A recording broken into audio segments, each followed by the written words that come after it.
75तम स्वाधीनता दिवस पालित एवं प्रेस क्लब पक्षर वृक्षरोपण कलाहांडी जिला केसिंगा नागरिक कमिटी पक्षर 75तम स्वाधीनता दिवस विद्यापीठ खेलपड़े पालित हो जाएगी।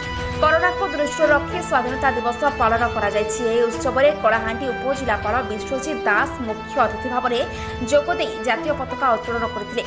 ଏହି ଉତ୍ସବରେ କେସିଙ୍ଗା ତହସିଲଦାର ଜ୍ୟୋତିର୍ମୟ କର ଆଇଆଇସି ଏସ୍କେ ନନ୍ଦ ନିର୍ବାହୀ ଅଧିକାରୀ ସିଦ୍ଧାର୍ଥ ପଟ୍ଟନାୟକ ଯୋଗଦାନ କରିଥିଲେ। ଏହି ପୁଣ୍ୟତିଥିରେ ଆମ ଭାରତକୁ ଯେଉଁ ମହାପୁରୁଷମାନେ ଇଂରେଜମାନଙ୍କ କବଳରୁ ଯୁଦ୍ଧ କରି ପରାଜୟ କରି ଆଜିର ଦିବସରେ ଭାରତକୁ ସ୍ୱାଧୀନତା ଫେରାଇ ଆଣିଥିବା ପୁଣି ମହାତ୍ମାମାନଙ୍କୁ ଅଶେଷ ଧନ୍ୟବାଦ ପ୍ରଦାନ କରିଥିଲେ।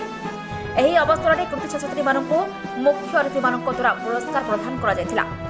आज पवित्र दिवस में केसिंगा प्रेस क्लब एवं गोष्ठी स्वास्थ्य केन्द्र मिलित उद्यम सीएचसी परिवार एक वृक्षरोपण कार्यक्रम अनुष्ठित होता। यह उपलक्षे एक सभार आयोजन कर प्रथम निर्वाही अधिकारी सिद्धार्थ पट्टनायक आईआईसी एसके नंद आईनजीवी प्रकाश दास प्रेस क्लब सभापति डमरूधर भोई प्रमुख वृक्षरोपण एवं परिवेश उपर निजस्व मत प्रकाश करते। सभा को हिसाब रक्षक बी प्रधानी सभा परिचालना करते। सभा शेष में वृक्षरोपण कार्यक्रम अनुष्ठित होता। ଏହି ଅବସରରେ ଆସନ୍ତୁ ଶୁଣିନେବା ପ୍ରତିନିଧିମାନଙ୍କ ପ୍ରତିକ୍ରିୟା। आज 75तम स्वाधीनता दिवस उपलक्षे आमर हॉस्पिटल प्रेस क्लब केसिंगा तरफ जो ये वृक्षरोपण कार्यक्रम आयोजन कर स्वागत करुचु। आई जगह आसिक आम आज समस्ते जेहेतु कार्यक्रम पार्टिसिपेट करुचु बहुत ही खुशी लगिला।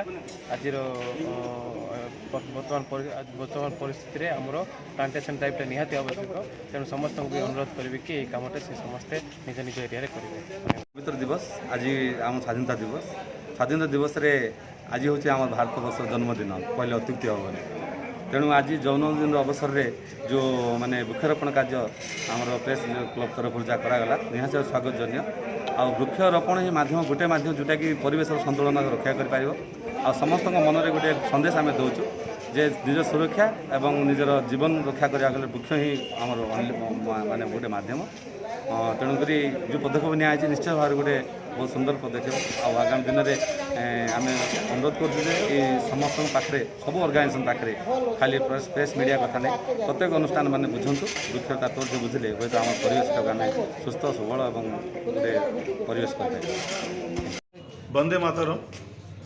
आज 75तम स्वाधीनता दिवस रे आज केसिंगा गोष्ठी स्वास्थ्य केन्द्र रे आमर केसिंगा प्रेस क्लब को मिलित उद्यम रे गोटे आज वृक्षरोपण कार्यक्रम जो कराई से गोटे बहुत गर्वित अनुभव करुछु।